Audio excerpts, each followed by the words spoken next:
Предлог законот за урбанистичко планирање е полн со недореченост. Текстот содржи нелогични и нејасни членови кои мора да се сменат. Ова се дел од првичните забелешки на експертската јавност која денеска во собранието дебатираше и беше дел од јавната расправа, чија цел е да се донесе квалитетно законско решение кое ќе стави ред во урбанистичкиот хаос во земјава. Архитектот Мартин Пановски смета дека законот ваков како што е напишан повторно подлежи на корупција.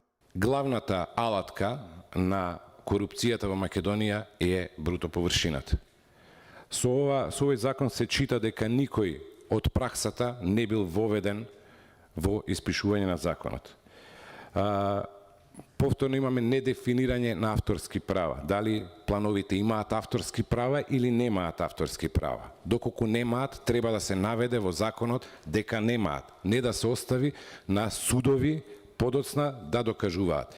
Освен од фелата поврзана со урбанизмот, забелешки до властите и креаторите на законското решение пристигна и од невладиниот сектор, а особено од еколошките здруженија.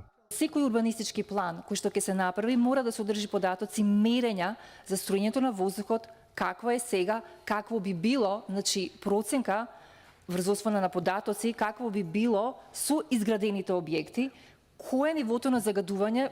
Носењето на новиот закон за урбанизам го образложи министерот за транспорт и врски Горан Сугаревски, кој потенцираше дека конечно ќе се стави ред во планирањето на градежното земјиште, бидејќи според него со стариот закон било направено вистински хаос во градежништвото.